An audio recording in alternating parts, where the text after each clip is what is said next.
Hey guys, Wolf-based games here. Mickey. Hi boy. This is Mickey. But that's not why I made the video. Come here, boy.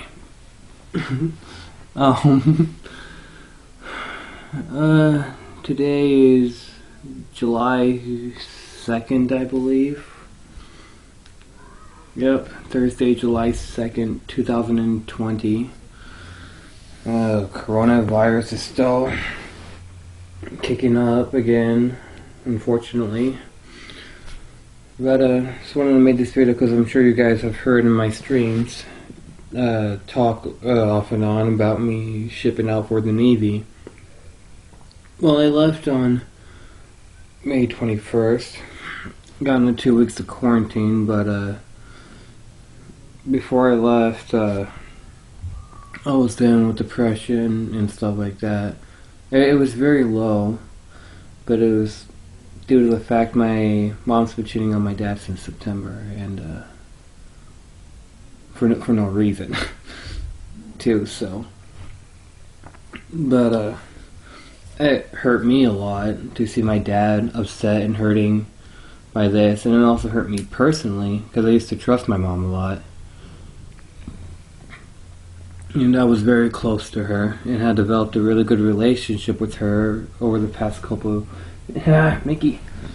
over the past couple years. And all the trust got thrown in the trash when I heard about what she was doing. And I still can't trust her. Unfortunately, none of us can. She moved out in January. They haven't divorced. She just separated unofficially. Just moved out, and it started to. My depression started to get worse once I got into mandatory quarantine, about a day or two after, and that's when I started to think about self-harm and suicide, little thoughts. Most of the suicidal thoughts were passive at the time. I had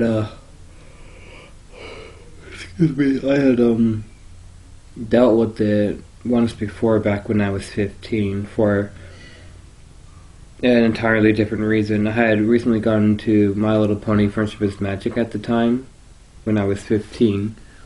It was my sophomore year. And I was receiving a lot of backlash from that. And so that's I was considering that at the time too. But the thoughts went away, and then now with everything else going on, it spiked up again.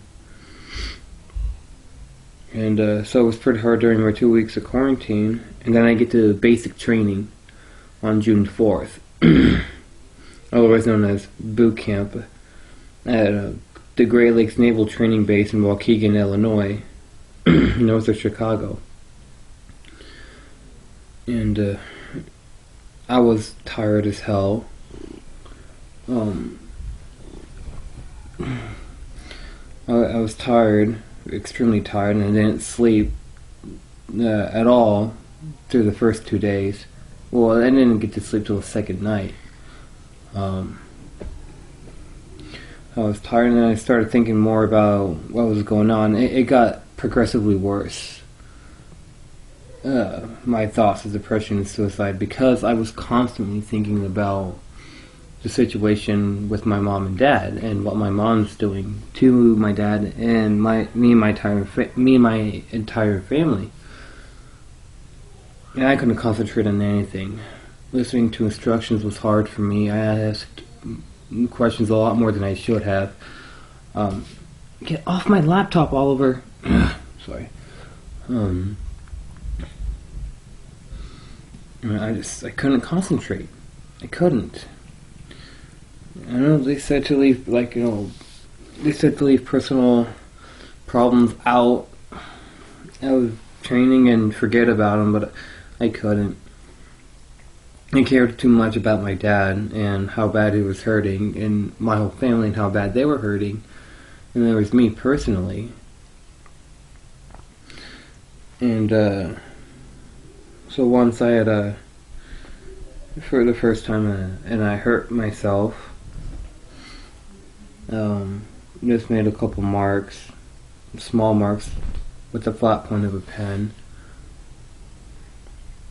And this was after we had gone through what's called the moment of truth thing, to disclose anything that might have been going on and stuff. I came clean with this, and my RDCs, or Recruit Division Commanders, is what RDC stands for, who are normally petty officers and chiefs, they got concerned. My two petty officers did.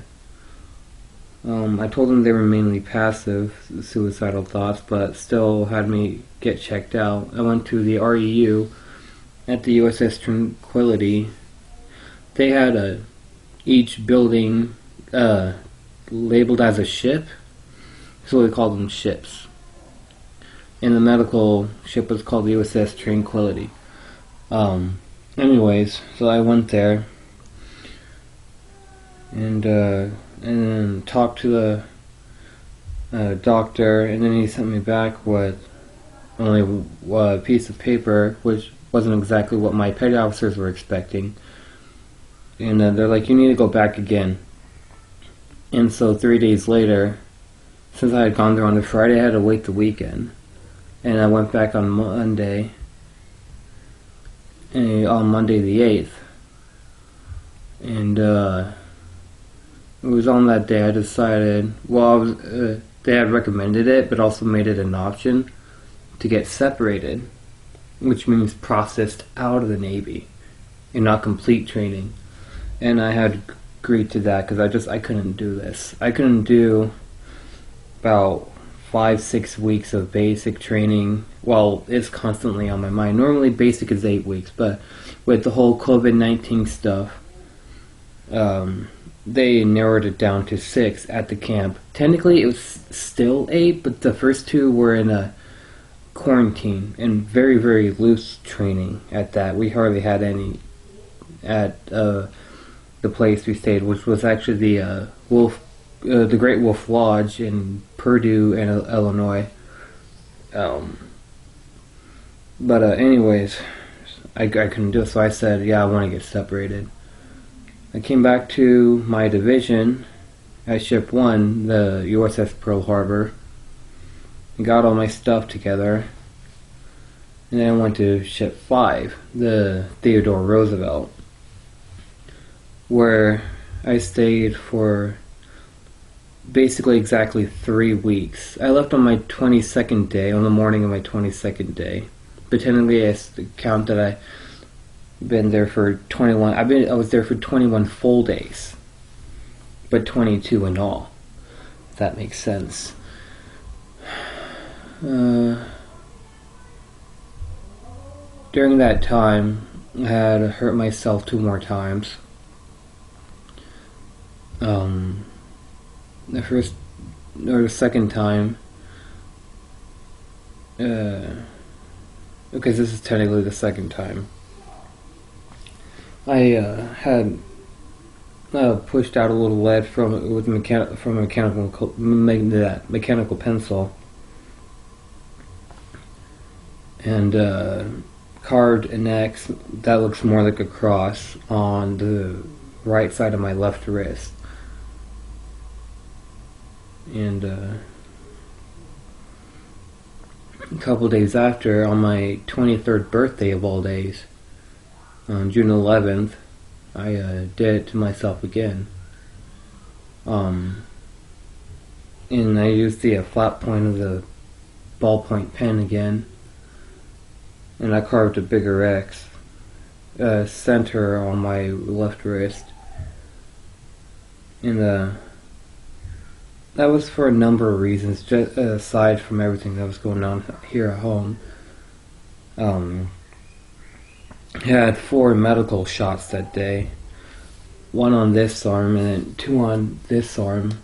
This arm was really sore for a few days, and then I had a shot on my left butt cheek, the peanut butter shot as they call it, because the consistency of the steroid substance that they inject is the consistency of peanut butter.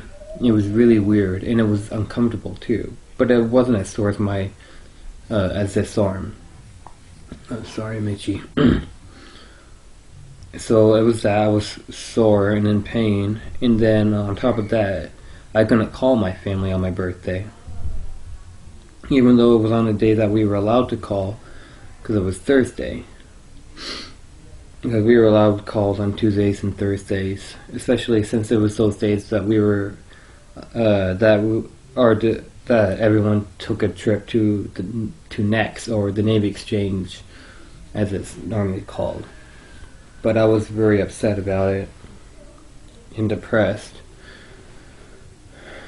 And so that's why I did that.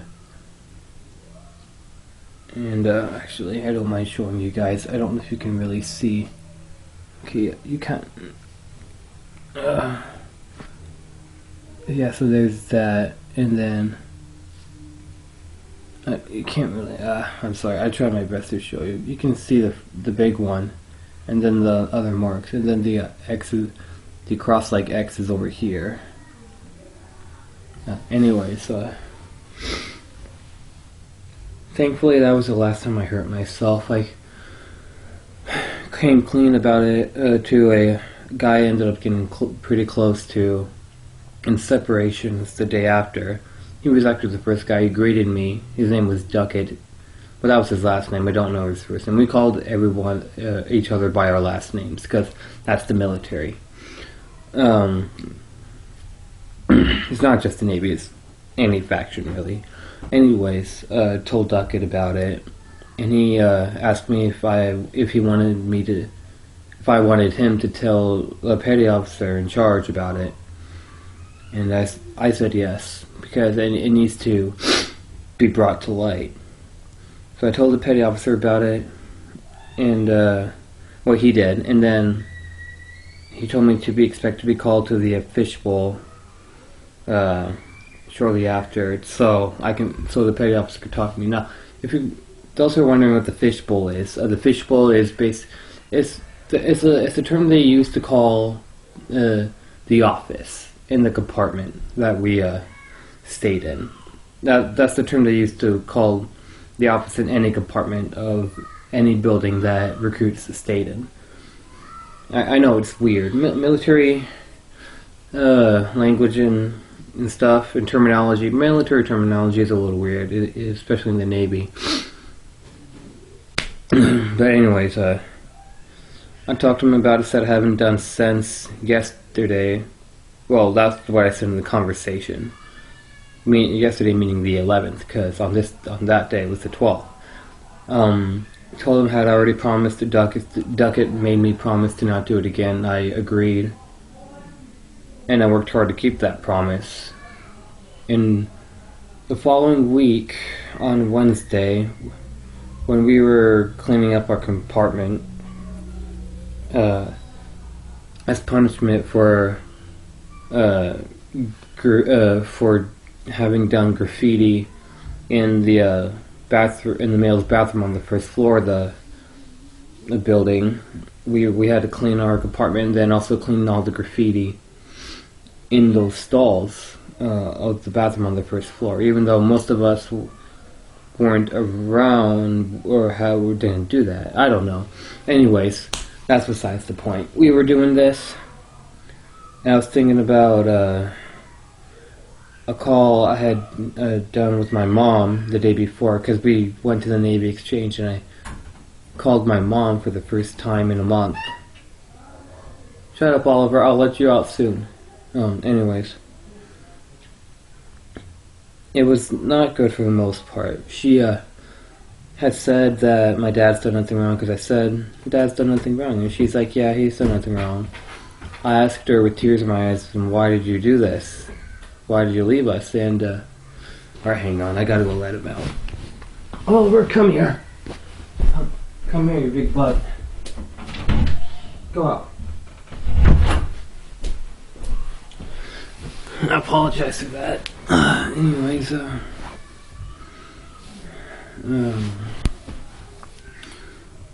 asked her that question, like, why is she doing this to us and cheating on my dad if he's done nothing wrong?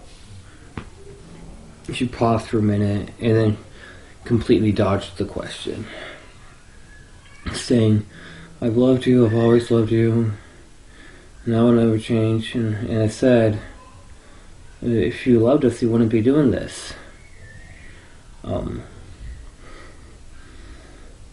So there's that, and then she had the guts to say later on in the conversation, even if we do separate, everything will be okay. That's what she said.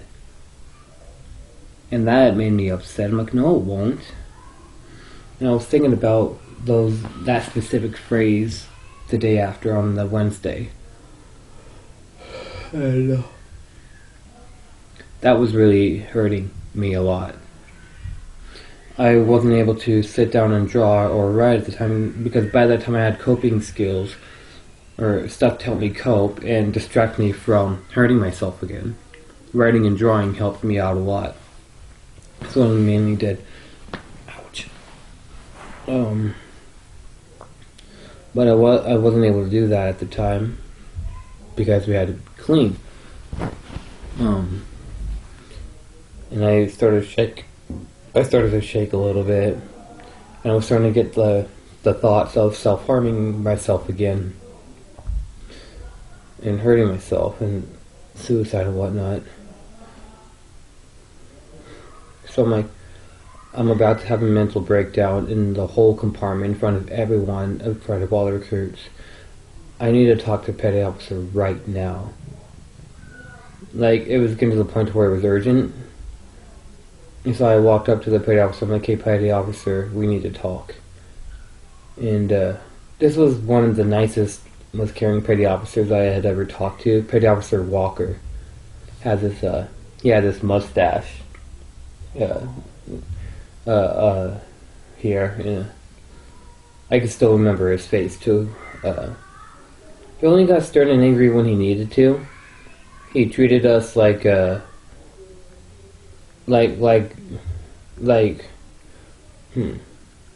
he treated us like normal human beings, not like someone who was lower than them and stuff. And he wouldn't yell at us for nothing. Like, I'll touch on that later and explain the difference between RDC who has been in separations for a long time and an RDC who had just gone out of recruiting and training a normal division. There's a difference between those. Anyways, I started explaining to him what was going on, and he said, come to the fishbowl with me. I'm like, okay. And offered me a seat, which I took. He sat down. He was like, give me a couple minutes while I text some people, let them know that I'll be busy for a little while. I'm like, okay. And then when he told me that I could talk now, I started talking.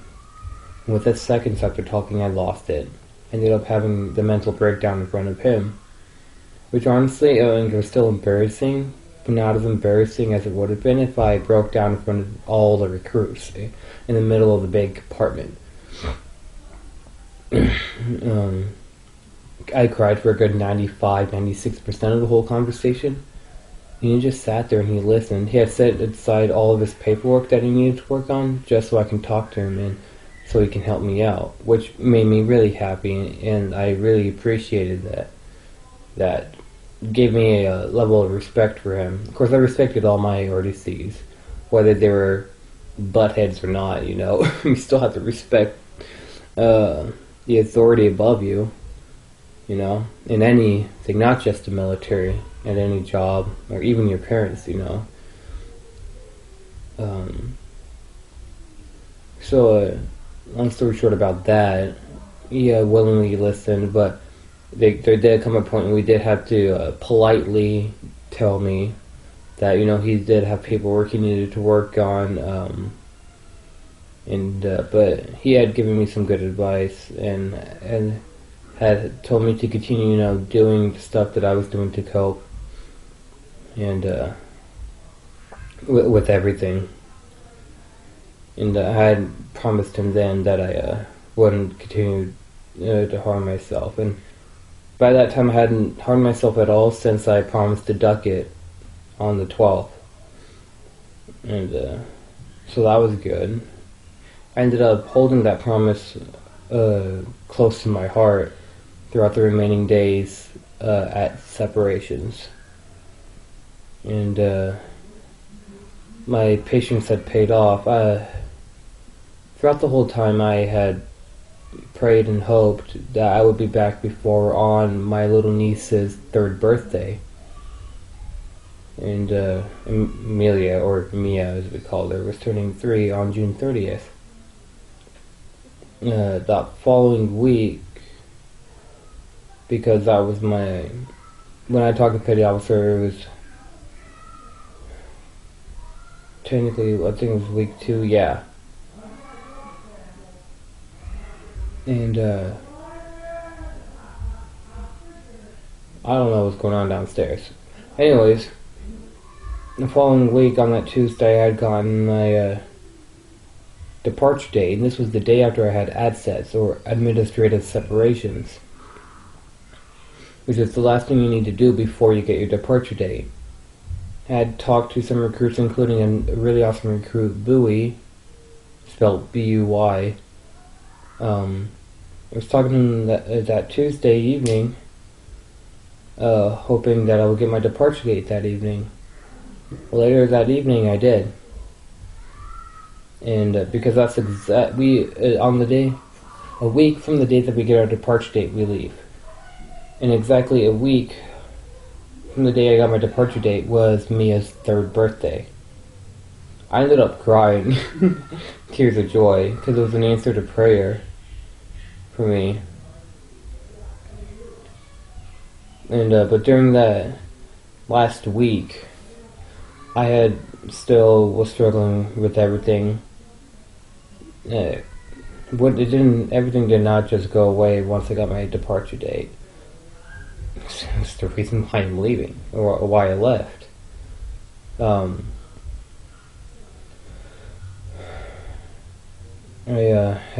was happy for a couple of days, and then everything started, calm down, and everything was getting back to normal. Well, not the normal I want, but how it was like before I got my departure date, normal. I was thinking about the relationship I had with my mom, and how close we were. I was thinking about depressing songs. And I ended up venting to another recruit. Venting and just letting it out, talking to recruits who are willing to listen, was another way to help me cope with everything. I was thankful to be around some very caring recruits, including Duckett. And yeah, it was just great to be around people who cared, even though I barely knew them. That I talked to a recruit when I was on watch. Excuse me. And I cried again. Well, it wasn't nearly as bad of a crying episode as they had been in the past. It was a very, very minor breakdown.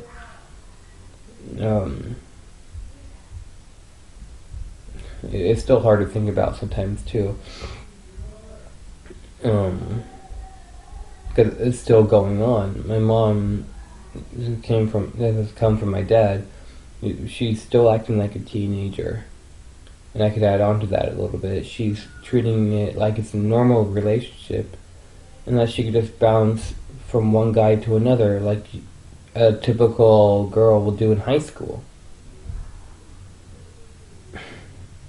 But marriage isn't your typical relationship. My parents have been married 29 and a half years. Their 30th is coming up in August. And she's still doing this crap. Oh, coming on 11 months now, actually. Because it was at the very, very, very beginning of September, like within the first couple days of September 2019. And now it's July 2020. I mean, I know I'm going to have to come to grips with it at some point, that she may not change as much as we all would want her to change. And it's not going to be the same if she doesn't change and she ends up filing for divorce. But even if she does change and comes back and everything, it's still not going to be the same, because she'll have to work her butt off to try and build up the trust that she once had with everyone. And I just don't know. Half of me wants her back, but half of her doesn't. Guess I have very mixed feelings about everything.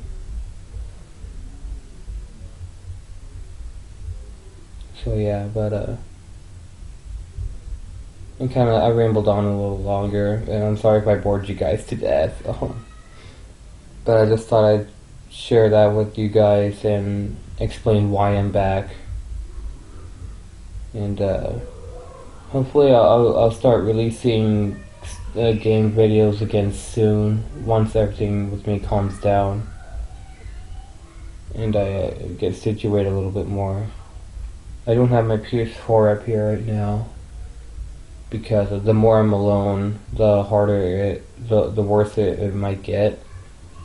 So we're trying to keep me away from that for a little bit, which makes sense, you know, but I do enjoy making content for you guys. I definitely want to continue doing that, but once everything it gets a little more situated. I'm planning. I heard my dad had been speculating about this, and even a doctor mentioned it. Cause when I saw a doctor yesterday, that it could be some form of autism or called Asperger's disease, but we're not entirely certain about that yet. Nothing's official, but I'm planning to take an autism test sometime next week. And I'll be sure to try and keep you guys updated on that. And let you guys know what's going on.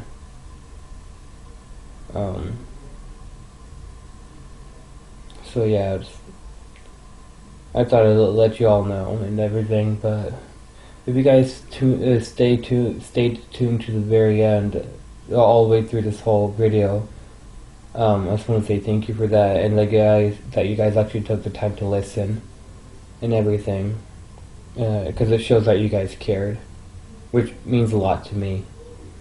And I just want to say thank you for that. And I hope you guys continue to bear with me as I go through this stuff. It is a very, very trying, challenging episode in my life. So yes, thank you, and for your support and for watching this video. Make sure you click that like button below, and if you hadn't subscribed, subscribe. Click the bell icon for notifications. But thank you guys again, and I look forward to seeing you guys in the next video. Okay? You all have a good day. Take care and stay safe. Don't ever consider suicide or self-harming. I know it sounds a little hypocritical coming from me, because I did that myself, but it's something I regret. Never do it. Never self-harm. Never ever consider suicide. If you're depressed, come clean with your friends. Talk to your friends about it. Even try talking to your parents. They will understand. Your family. It's always good to talk to your family about stuff like this. Even if you think they may not understand, it's still worth a try. Your friends will definitely be there for you. Okay? So, do that. Never consider hurting yourself. If you're thinking about it, do things that make you happy. Whether it's video games, drawing, writing, anything. Me, I also like drumming. I drum a lot. I have my drum set here, and I've been playing it ever since I got back. Do things that make you happy. Never hurt yourself. Never consider suicide. It's never the option. It's never a good option, okay guys? Alright, just wanted to say that last thing before I signed off. But thank you guys again. And love you all. You guys have a good night. Good day.